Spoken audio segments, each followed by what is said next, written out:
कलाकार क्या सिर्फ संगत में रह जाता है, या आज के ज़माने में एक प्लेटफॉर्म ऐसा भी खुला है कि सोलो आर्टिस्ट के तौर पर भी आप अपनी पहचान बनाते हैं? जैसे इस जमाना में उस्ताद जाकिर हुसैन हम्म। सोलो में बहुत पॉपुलर। और जब तक नाम नहीं होगा सोलो में कोई पूछता नहीं।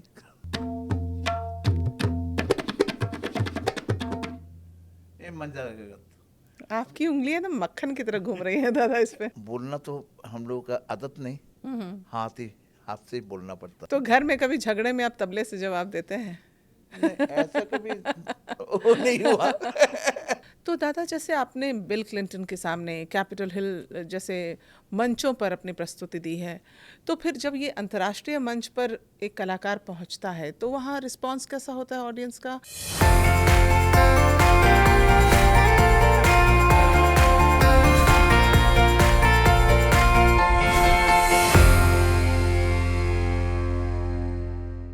नमस्कार, आप देख रहे हैं बिट्स एंड पीसेज और मैं हूं आपकी होस्ट श्वेता रंजन। आज हमारे साथ एक ऐसी शख्सियत जुड़ी हैं जिनकी उंगलियों की थाप ने न सिर्फ भारत बल्कि दुनिया के कई मंचों पर भारतीय शास्त्रीय संगीत की गरिमा को नई ऊंचाइयों तक पहुंचाया है।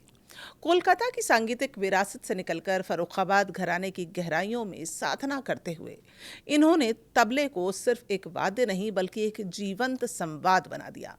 एआईआर और दूरदर्शन के टॉप ग्रेड आर्टिस्ट, वरिष्ठ फेलोशिप से सम्मानित और तबला के फर्रुखाबाद घराने जैसे महत्वपूर्ण ग्रंथ के लेखक की किताब मेरे हाथ में है। आज हमारे साथ हैं तबले की दुनिया के एक सच्चे साधक अनूप जी। तो अनूप घोष जी का स्वागत करना चाहूंगी। आपका स्वागत है दादा हमारे कार्यक्रम में। नमस्कार। नमस्कार। बहुत अच्छा लग रहा है कि आज आप हमारे साथ इस कार्यक्रम में हैं और इतनी सुंदर किताब आपने लिखी है, इस पर भी चर्चा करेंगे। लेकिन शुरुआत करते हैं दादा।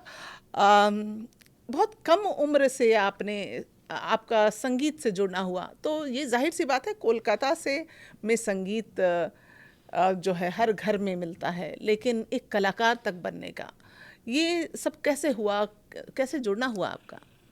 ऐसे घर में तो मेरा घर में मम्मी पापा दोनों, बड़ी बहन, मेरा बड़े भाई साहब सारे गाना बजाना करते थे।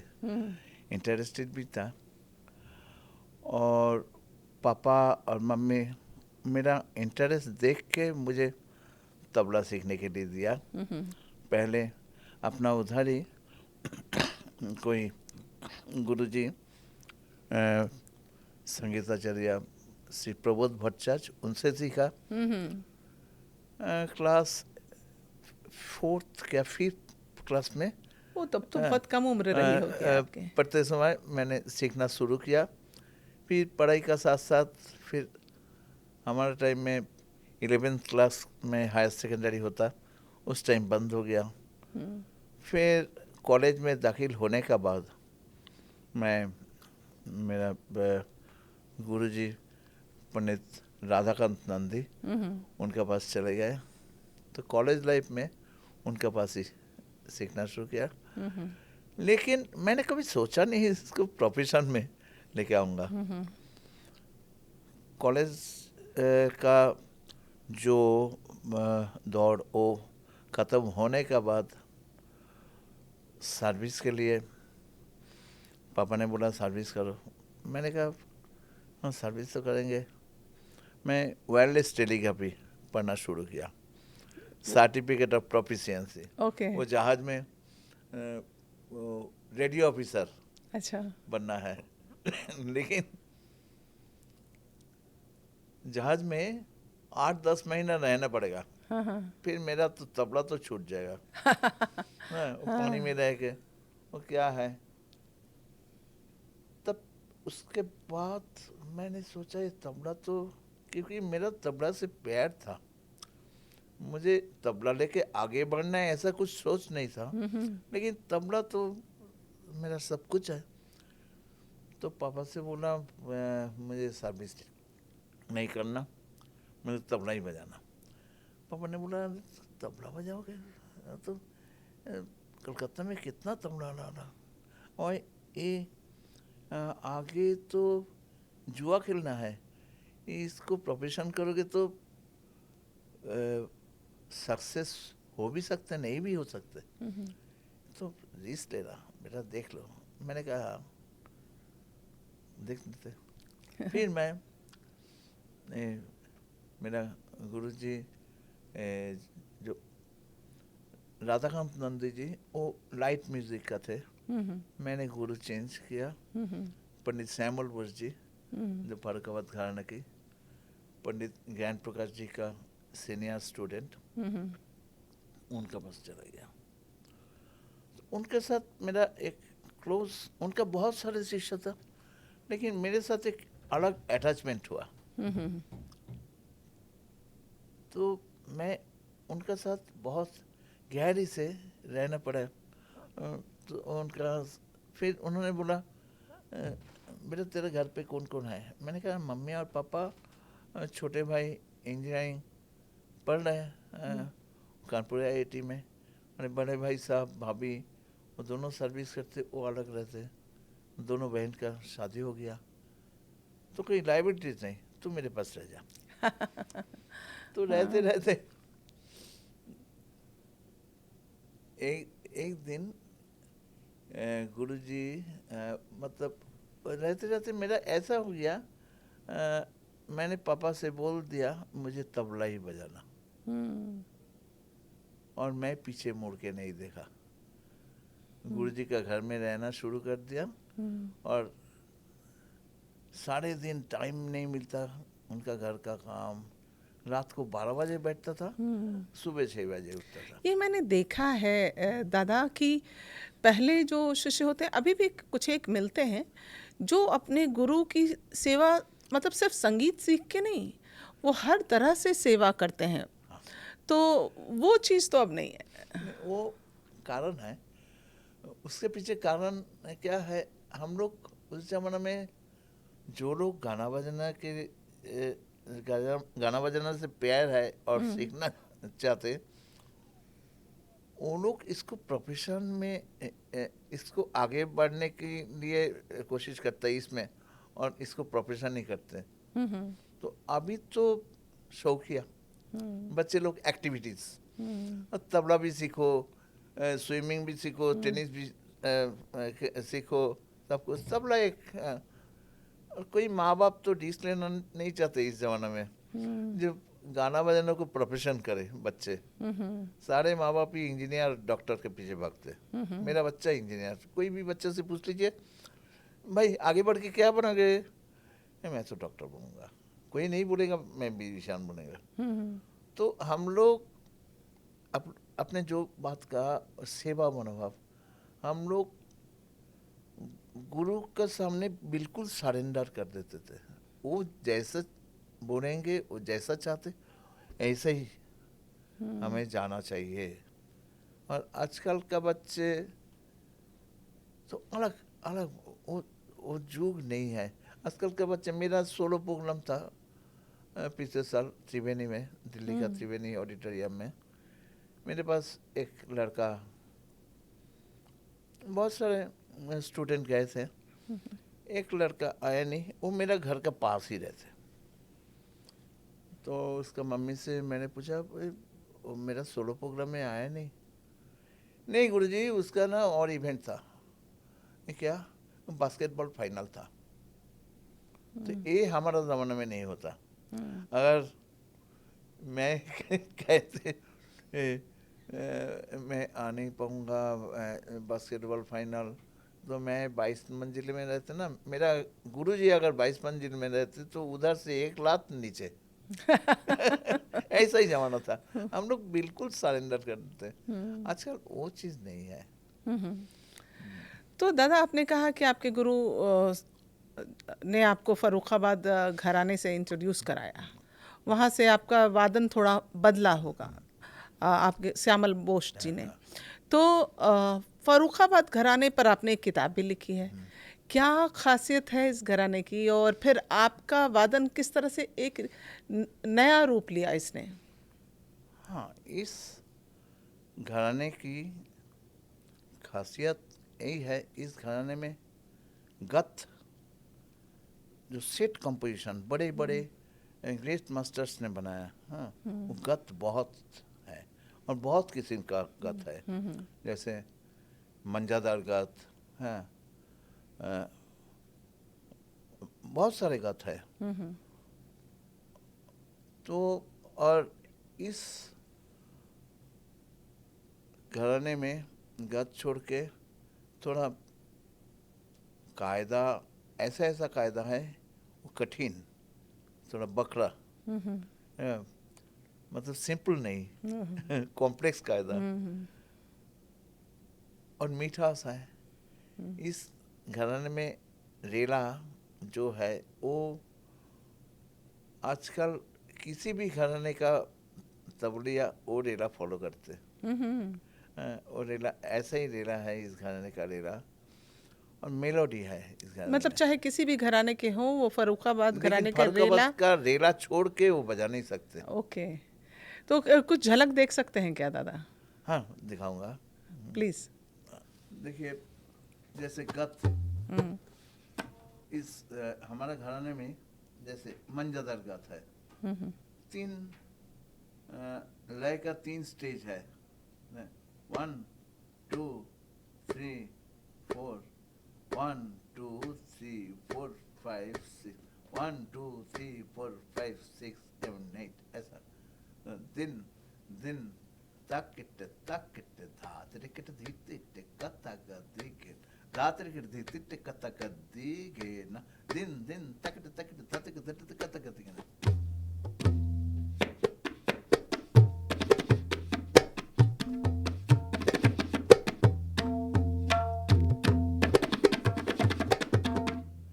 ये मंजर गगत। आपकी उंगलियां तो मक्खन की तरह घूम रही हैं दादा इस पे। और एक 2 मुखी गत, 2 बोली भी कहते हैं। जैसे एक एक सिलेबल, एक एक बोल 2 बार आएगा। घेने था धागनग तन तकिट दाड़ तकिट दाड़ तक देड़ तक देड़ तक तिट तिट तिन तिन नाड़ नाड़ कत कत गति गति गग दिन दिन गग दिन दिन गिनतर गिरतक ताग गिनतर गिरतक ताग।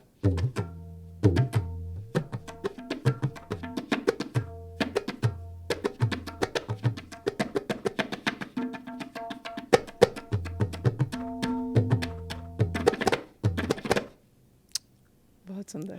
और एक गत है, और एक गत है ट्रेडिशनल गत। हाँ, इस अपना फर्रुखाबाद घराना का बहुत मशहूर है। ता धा घड़नक तक धा घड़नक तक घड़नक ता दार दा घड़नक तक दार दा घड़नक तिंगनक तटगिट तक तिंगनक तटगिट तक तिंगनक तिंगनक दरगाद घड़नक तक दा दा घड़नक तक दार दा घड़नक तिंगनक।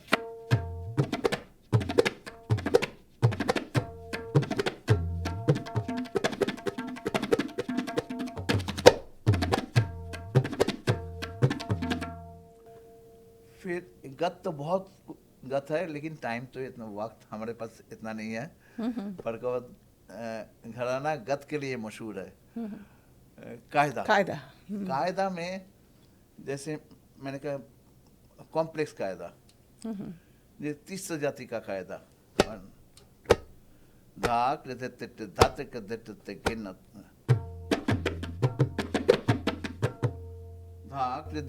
धागत धागत दिंग दिना गिना तिटिक धा धागत धागत तिंग तिना ताकत ताकत ताकत तिंग तिना तिटिक धा धागत धागत दिंग दिना गिना।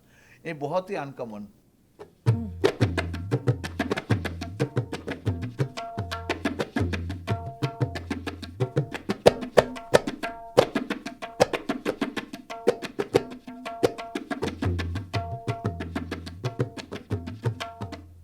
एक कायदा और एक कायदा है धा से शुरू धा से खत्म। ये उस्ताद आमिर हुसैन खान साहब का। और ये जो कायदा बजाया ये मेरा दादा गुरुजी पंडित ज्ञान प्रकाश घोष जी का। आमिर हुसैन खान साहब का कायदा घागे टिके न धागत टिके टिके न दिन के न धागत टिके टिके न धागत टिके टिके न दिन के न धागत टिके न धागे टिके न दिन के धागे टिके न धागत टिके टिके दिन के न धागत टिके टिके धागत टिके टिके न दिन के न धागत टिके न धागे टिके न दिन के।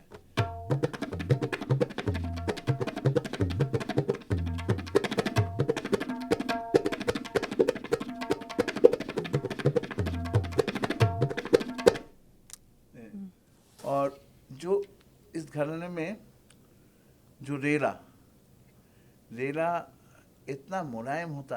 अभी ये प्लेटफॉर्म रेला के लिए तैयार नहीं, मैं कोशिश करता हूँ स्टूडियो में हम जो कर सकते हैं। तो रेला परकावत का घराने का रेला हर तबला प्लेयर को बजाना पड़ता अच्छा। संगत के लिए। जैसे रेला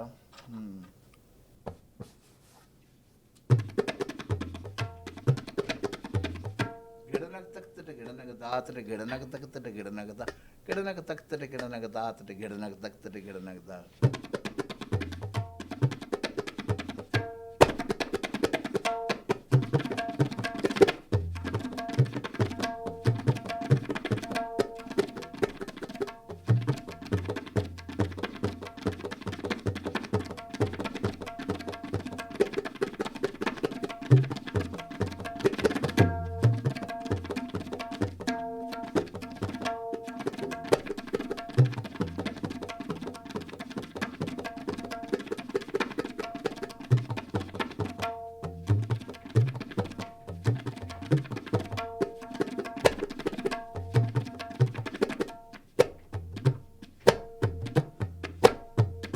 छोटा एक नमूना। बहुत सुंदर दादा। ये अगर स्टेज होता तो अलग बात होता। तो दादा जब सुन रही हूँ मैं आपको तबला बजाते हुए तो ऐसा लग रहा है जैसे तबले की भी अपनी एक भाषा है। तो क्या ये एक सिर्फ वाद्य यंत्र है या फिर इसकी एक अलग भाषा है जो हर कोई नहीं समझ सकता? नहीं, ये तो वाद्य यंत्र है लेकिन इसका भाषा है। भाषा तो है ही। तबले का कुछ फोनेटिक्स है, सिलेबल्स है। जैसे हम लोग कहते मुंह से ऐसे ही बजाते। जैसे धा धिन ना तीन तीटे घेगे तिटे घेगे कता कता घेगे तिटे तिटे कता गद्दे गिने, ये सारे भाषा है। लेकिन वो भाषा से प्यार करना पड़ता।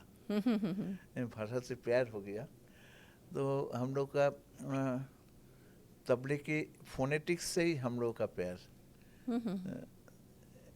यही है तबला की। तो हम लोग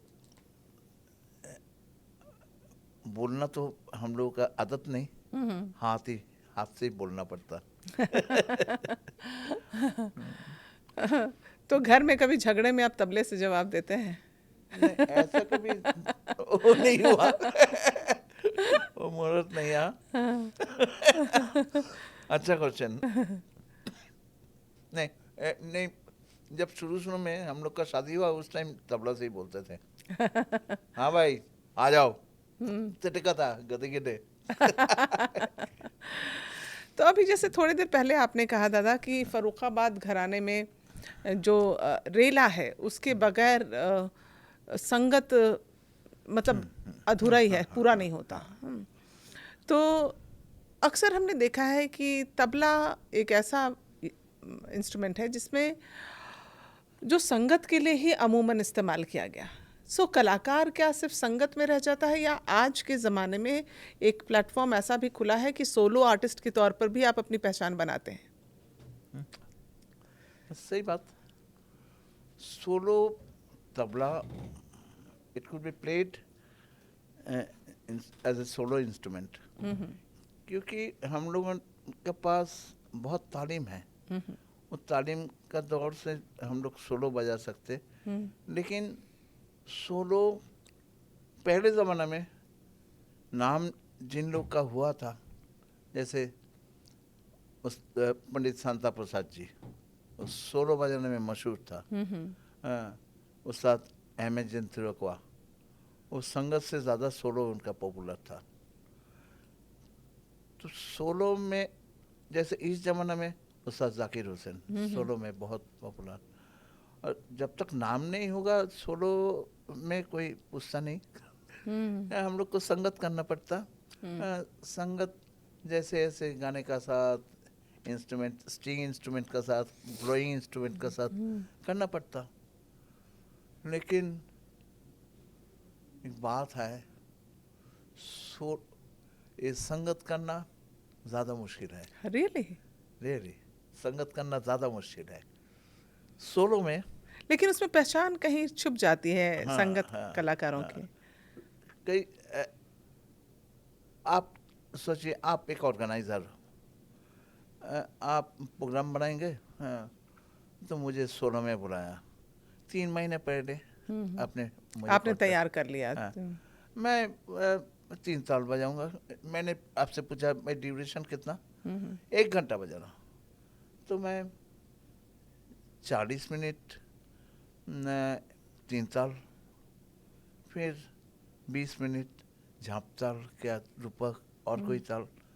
मेरे पास जो एलएम है, मैं छाँट छाँट के 40 मिनट में क्या क्या बजाना, फिर 20 मिनट में क्या क्या बजाना, मैं सोच लिया। अभी ऑडियंस से कोई फरमाइश आएगा, मैं आप पंडित जी आप रूपक थोड़ा बजाइए, क्या नौमत, उसके लिए मैं तैयार। लेकिन संगत में आप ऑर्गेनाइजर, आप कोई सितार प्लेयर या सरोद प्लेयर को कलकत्ता से बुलाया और आप बम्बई में बैठे हुए और मैं दिल्ली में, दिल्ली से मुझे बुलाया, आपको बजाना है वो पंडित उनका साथ पढ़ाना। तो मैं उनको कभी देखा नहीं, कलकत्ते का आर्टिस्ट कभी परिचय ही नहीं हुआ। ऑन द स्पॉट जाके ग्रीन रूम में मुलाकात हुआ। फिर उन्होंने 3 महीने पहले से ही तैयार कर लिया क्या राग बजाएंगे, कौन सी ताल में बजाएंगे, और इसका तैयारी कर लिया। 1 घंटा 1.5 घंटा का प्रोग्राम, और मुझे संगतकार का ऑन द स्पॉट बिल्कुल, आप जाके सही कह रहे हैं। हाँ पंडित जी आप क्या, उस्ताद जी आप क्या बजाएंगे, हाँ मैं तो कौन सी ताल, 8.5 मात्रा। तो तबला प्लेयर के लिए चुनौती है ना। हाँ, बिल्कुल, बिल्कुल, अचानक से आपको। हाँ, हम लोग का रोज ही चुनौती, एवरी प्रोग्राम इज एग्जामिनेशन। तो नहीं तो पता है 11 मात्रा, हाँ, उन्होंने तो 3 महीने पहले 11 मात्रा का गद तैयार करके सब कुछ करके, और सोलो में मैं क्या अपना सारंगी प्लेयर जो मेरे साथ संगत कर रहा है, क्या हारमोनियम प्लेयर, वो मैं थोड़ा लाए बड़ा, मैं तो थोड़ा कस के रखो, हाँ। और संगत करने का टाइम में उनका मर्जी से लाए बढ़ाना कम, तो 8.5 मात्रा क्या 11 मात्रा क्या 9 मात्रा में उनका गत, मैं मुझे पूछना पड़ता आपका लय क्या, उसी लय में मुझे क्या बजाना पड़ेगा, मेरा क्या चीज़ फिट होगा, वो सोचना पड़ेगा, वो 15 मिनट आधा घंटा में। बिल्कुल मुश्किल तो है। ये चुनौती है तबला प्लेयर के लिए। तो दादा, जैसे आपने बिल क्लिंटन के सामने, कैपिटल हिल जैसे मंचों पर अपनी प्रस्तुति दी है, तो फिर जब ये अंतर्राष्ट्रीय मंच पर एक कलाकार पहुंचता है तो वहाँ रिस्पांस कैसा होता है ऑडियंस का? कितनी तारीफ़ें मिलती हैं? क्या ऑडियंस उसको कितना एक्सेप्ट करती है? देखिए, Indian music, Indian classical music बहुत रीच है, इसको समझने का कोशिश बहुत लोग करते समझना तो बहुत दूर की बात, इंडियन पीपल का ही कितना 10% समझ सकते, क्या राग बजा रहा है, कौन सी इस राग में क्या क्या नोट, अच्छा कौन सी ताल बजा रहा है। तो इंडिया में तो लोग कुछ लोग म्यूजिक क्रिटिक भी बैठते, और ये आर्टिस्ट लोग सामने बैठते, हम लोग के सोच के बजाना पड़ता बहुत कुछ, हाँ हाँ, क्योंकि यहाँ हाँ ज़्यादा हाँ समझ है हाँ, इंडियन समझ है। म्यूजिक। हाँ। लेकिन विदेश में हम लोग ऐसे ही कुछ बजाते, ये विदेशी लोग वो उनका जैज म्यूजिक में, वो म्यूजिक में सारे राव जंपिंग डांस सब कुछ होता, वो लोग ढूंढते मेडिटेशन करने के लिए कोई म्यूजिक।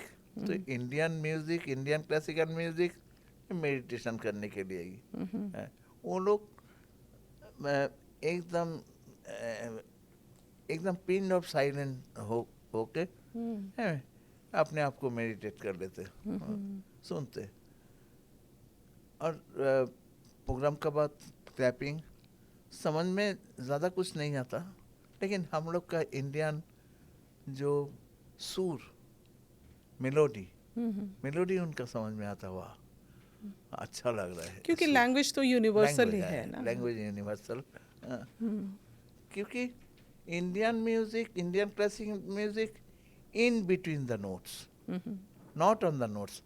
ये वेस्टर्न म्यूजिक में ऑन द नोट्स।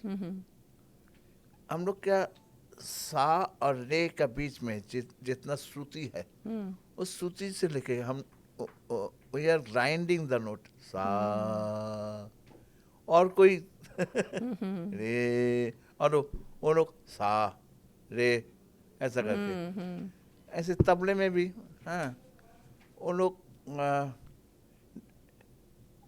वो 4 बीट्स, 6 बीट्स, 7 बीट्स, हाँ, 16 बीट्स कुछ नहीं है, ऐसा करके 10 बीट्स करते। हम लोग का बीट उनका समझ में आते, लेकिन उसमें क्या ग्रामर है, ग्रामेटिकल, जो एक गद बजा रहा है वो ना रेला बजा रहा है ना, उन लोग का अच्छा लगता। लेकिन कोई उन लोग का एक्सपोज कुछ नहीं कर पाते अपने आप को, वाह वाह आपका ये राग मुझे अच्छा लगा, तो सब कुछ अच्छा लगता है, लेकिन वो लोग एकदम शांति से सुनते। लेकिन एक चीज़ मैंने देखी है, चूँकि मेरा मिलना बहुत नामी गिरामी अच्छे कलाकारों से भी होता है, उनसे शिक्षा लेने, मतलब कहाँ कहाँ से लोग आते हैं, बहुत दूर दराज से मतलब कई विदेशी छात्र हैं जो यहाँ आके इंडियन म्यूज़िक को सीख रहे हैं, यहाँ के इंस्ट्रूमेंट्स को सीख रहे हैं। सो ये एक अच्छी बात लगती है। अच्छी बात। मेरा भी कुछ अमेरिकन स्टूडेंट हैं, सिंगापुर में भी है, कुछ स्टूडेंट, वो लोग जो सीखते ना एकदम डीप कॉन्सेंट्रेट करते, उसका गहरी में जाना चाहते, एकदम रूट में ये क्या हो रहा है, ये कौन सी ताल है। क्योंकि कोई भी मुझे लगता है छात्र जो इतनी दूर 7 समंदर पार से आ रहा हो कुछ सीखने के लिए, वो यूं ही नहीं आएगा जब तक उसके अंदर बिल्कुल चाहत ना हो। हाँ, बिल्कुल डूबने के लिए ही आएगा वो। हाँ, मेरे पास 2-3 बार अमेरिकन स्टूडेंट आके घर में रहे, गुरु शिष्य परंपरा करके सीखा। फिर मैं जब भी जाता अमेरिका में, वो मेरा स्टूडेंट वो ड्रम बजाता, ड्रमर, वो तबला सीखने के लिए तैयार, तबले का चीज़ वो ड्रम में इम्प्रोवाइज कर रहा है। तो मैं उधर जाके अकेला तबला सोलो अच्छा नहीं लगेगा, स्टेज इतना बड़ा स्टेज मैं अकेले तबला बजा रहा हूँ, उसको नहीं रहता। आधा घंटा उसके साथ मैं तबले में जो बजा रहा हूँ ड्रम में रिप्रोड्यूस कर रहे हैं, और एक जुगलबंदी हो जाता, अच्छा लगता। लेकिन वो सिंसियरिटी इन लोग का बहुत है, जो आजकल का इंडियन बच्चे का अंदर नहीं है। मैंने बहुत ही कम देखा, विदेशी लोग जब भी कुछ काम पे जाते ना, मेनली इंडियन म्यूजिक सीखने के लिए जाते, सिंसियरिटी बहुत, एकदम डीप नॉलेज वो लोग लेना चाहते हैं, और उन लोग का क्वेश्चन से ही पता चलता, बहुत ऐसा ऐसा क्वेश्चन करते हम लोग को खुद डाउट होने लगता है। सोचना पड़ता। बिल्कुल। तो दादा आते हैं इस किताब के बारे में अब, तबला और फर्रुखाबाद घराना। तो इस किताब के पीछे आपकी सोच क्या थी दादा?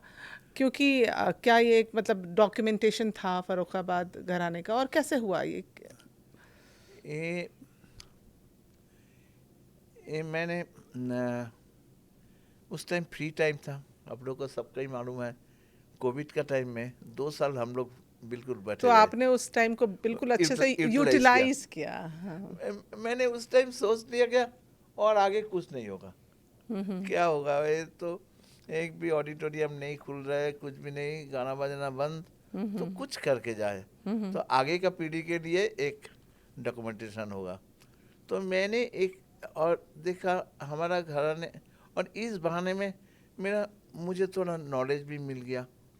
बहुत सारी किताब इंटरनेट देख सब के, रिसर्च किया हाँ, आपने। सर्च करके मुझे जो ज्ञान नहीं था तो वो मैंने इस किताब में लिखते समय मैं वो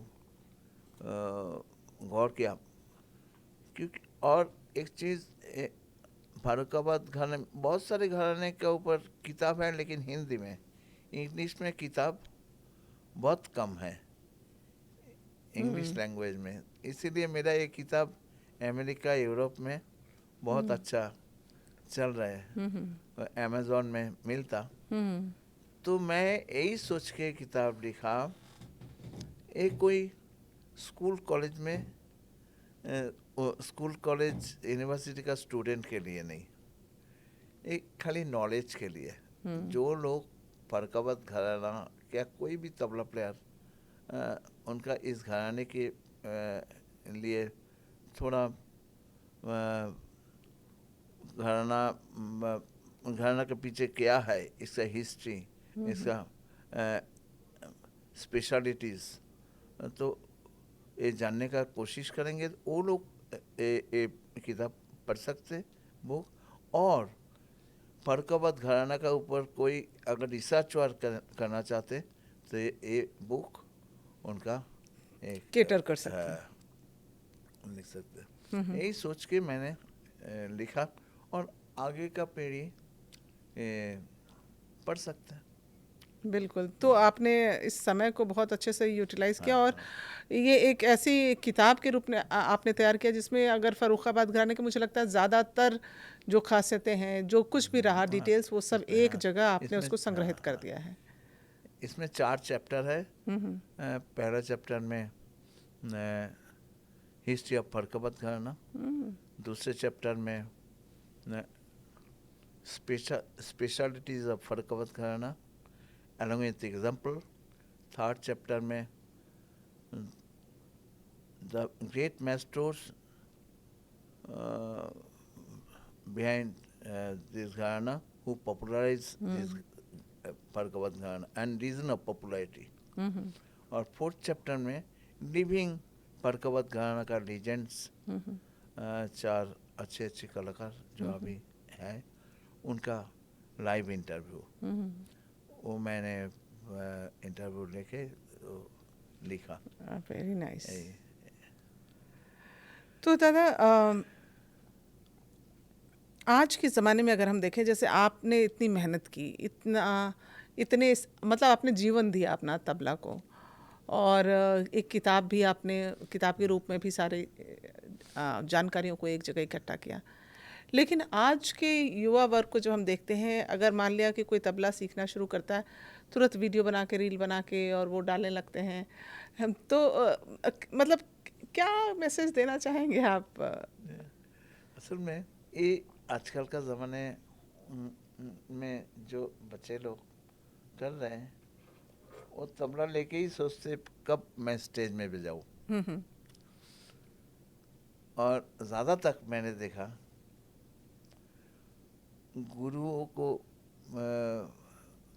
गुरु के पास जाके सीखता ही नहीं, हाथ चल रहा है, मैं यूट्यूब देख के, कोई सोशल मीडिया में किसी का वो सोलो देख के उसको बजाने का कोशिश करता है, लेकिन उसका निकास कहाँ से मिलेगा जब तक गुरु नहीं बताएंगे। इसलिए उल्टा सीधा कर रहे, पता ही पड़ जाता ये गुरु से सीखा ना सुन के सीख रहा है। इनका गुरु यूट्यूब ना इनका गुरु कोई है, बजाना सुन के पता चलता। क्योंकि मैं रेडियो में भी ऑडिशन बोर्ड में बैठता हूँ, अभी एक ऑडिशन हुआ, कुछ भी हो, तो एक दिन में 70-80 रिकॉर्डिंग सुनना पड़ता। हाँ,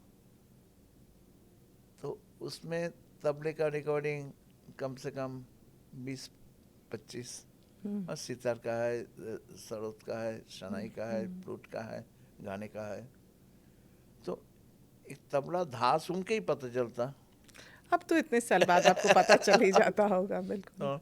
आजकल का बच्चे का डेडिकेशन कम है, सॉरी, वो एक बार में वो ताजमहल का ऊपर चढ़ना चाहते। तो दादा अगले सवाल तक मैं जाऊं उससे पहले मैं चाहूँगी कि एक दर्शकों के लिए कि जैसे फ़र्रुखाबाद घराना आपने कहा, तो तबला के कौन-कौन से घराने हैं जो मशहूर हैं, और थोड़ा डिटेल अगर आप इस पर दे सकें। हाँ, तबले का 6 घराना है। सारे घराना मशहूर है। हाँ, और क्योंकि बड़े बड़े कलाकार एक एक घराना से, जैसे सबसे पहले हुआ दिल्ली घराना। दिल्ली घराना 1140 में दिल्ली घराना, दिल्ली में दांगा हुआ। दिल्ली से कुछ लोग दो उस्ताद बख्शू खां और मधु खां दोनों चले गए लखनऊ में। लखनऊ में उन्होंने अपना कंपोजिशन बना के लखनऊ में रहना शुरू कर दिया। लखनऊ में लखनऊ घराना बनाया। फिर उनका एक शागिर्द हाजी विलायत अली खां, जो हमारा घराने की फर्रुखाबाद घराना की फाउंडिंग फादर, वो बख्शू खां का पास गए अब स्टूडेंट बन के। बख्शू खां साहब ने देखा, अरे बच्चे बहुत टैलेंटेड है, तो उनको बहुत कुछ सिखाया और अपना लड़की से उनको शादी कराया। फिर दहेज में कुछ कंपोजिशंस उनको दिया। नहीं, हाजी विलायत अली खां। हाजी विलायत अली खां फर्रुखाबाद का रहने वाले। फिर वो फर्रुखाबाद आ गया। फिर वो कुछ कंपोजिशन लेके और अपना भी तो जब हम एक नया घराना बनाते हैं तो क्या थोड़ा सा बदलाव आता है उसमें? बदलाव। हाँ, तो जैसे फर्रुखाबाद से क्या निकला फिर? हाँ, दिल्ली में जैसे किनार का प्रयोग बहुत, और लखनऊ में डांस का बाज। लखनऊ में कथक डांस बहुत बहुत होता था। ज़्यादा, डांस का बाज। तो हाजी विलायत अली खां दिल्ली का किनार, दिल्ली का कुछ और लखनऊ का कुछ लेके उसका मिक्सचर बना के मिठास तबला फर्रुखाबाद लेके आया। फिर उस टाइम में अपना अजराड़ा आया। अजराड़ा एमिरेट का पास ही है। फिर दिल्ली और लखनऊ से, दिल्ली से फिर हुआ बनारस घराना। पंडित राम शाह है दिल्ली का। दिल्ली से सीख के फिर उन्होंने बनाया बनारस घराना। और पंजाब घराना पाकिस्तान का, जो जाकिर हुसैन खां साहब, उनका पिताजी आरा खां साहब, पाकिस्तान का। उनका बाज थोड़ा अलग है। वो ज़्यादा तक पाकिस्तान में कव्वाली, गज़ल, हाँ, उसमें संगीतकार जो है वो सारे चीज़ लेके उनका उसमें कुछ चीज़ों का तिरकेट ये सारे का प्रयोग ज़्यादा है। पंजाब घराना तो 6 घराना, तबला सुन के ही पता चलता है कौन सा घराना है। तो ये बहुत खूबसूरती से आपने समझाया दादा, लेकिन मैं चाहूँगी कि जाते जाते जब इतना बड़ा कलाकार स्टूडियो में मौजूद हो तो कुछ और ज़रूर हमारे दर्शकों के लिए आप प्रस्तुत कर दें प्लीज़। एक बात मैं कहना चाहता हूँ। जी दादा। गाना बजाने में एक कंप्लीट कलाकार बनने के लिए 3 चीज़ बहुत ज़्यादा ज़रूरत है। एक है टैलेंट और एप्टीट्यूड, बच्चे का टैलेंट कितना है। दूसरा है प्रॉपर गाइडेंस, गुरु, अच्छा गुरु। तीसरा है मेहनत, प्रैक्टिस। ये तीनों चीज़ का एक अगर कम होगा तो गुंजाइश नहीं है। सक्सेसफुल आर्टिस्ट बन नहीं सकते। टैलेंट है, अच्छा गुरु नहीं मिला, तो क्या हो गया? अपना मोहल्ले में किसी से सीखा। तो मेहनत भी कर रहा है, कुछ नहीं होगा। टैलेंट है, अच्छा गुरु मिला, मेहनत नहीं कर रहा है। कॉम्बिनेशन है बेसिकली ये। तीनों का कॉम्बिनेशन। और आजकल का ज़माने में सब कुछ हो गया। टैलेंट है, अच्छा गाइडेंस भी मिला, मेहनत भी किया, लेकिन you have to play your own trumpet. अपना पब्लिक रिलेशन अपना बहुत इम्पोर्टेंट है। सब कुछ मतलब आपका मार्केट में क्या चीज़ है आपको बेचना पड़ेगा। बिल्कुल सीधी सी बात। हम लोग को करना नहीं पड़ा, थोड़ा सा हो गया। वो दौर भी अलग था, वो सोशल दौर- मीडिया का ऐसा जमाना नहीं था। इस दौर में ऐसा ही करना पड़ता। तो दादा कुछ सुने आपसे जाते जाते, अगर दर्शकों के लिए आप क्या मैं सुनाएंगे? कोशिश करता हूँ। हाँ हाँ हाँ। 3 ताल है, 16 मात्रा, गति चल रहा है धा दिन दिन।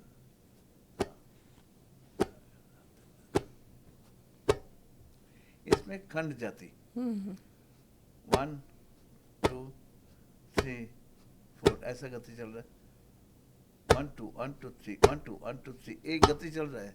1 2 1 2 3 1 2 3 4 1 2 1 2 3 1 2 1 2 3 1 2 1 2 3 1 2 1 2 3 खंड जाती।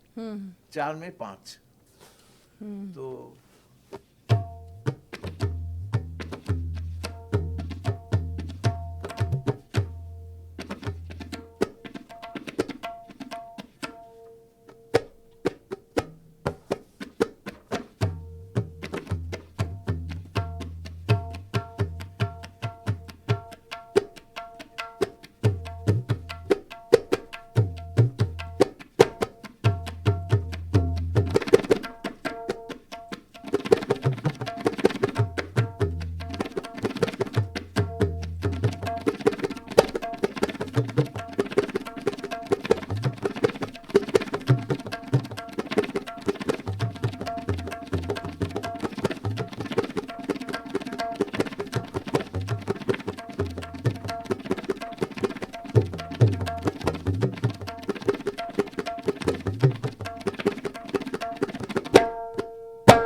ये 3 ताल में झाँप ताल। बहुत जाती। सुंदर, तो अद्भुत दादा, अद्भुत।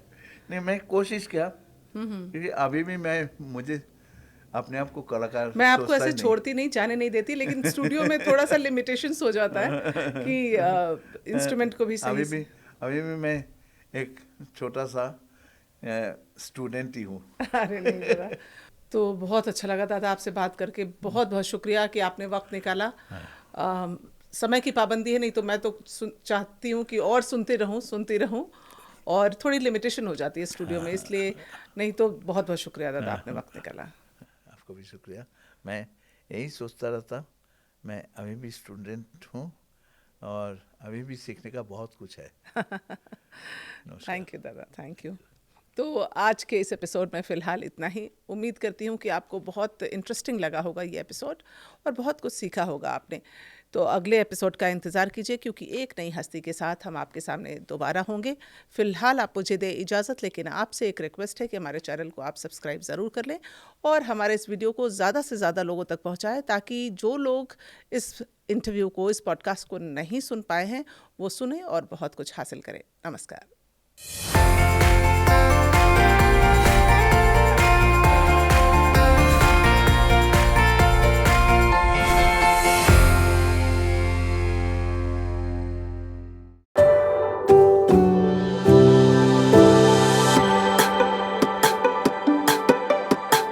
Every book has a journey, and every author has an untold story.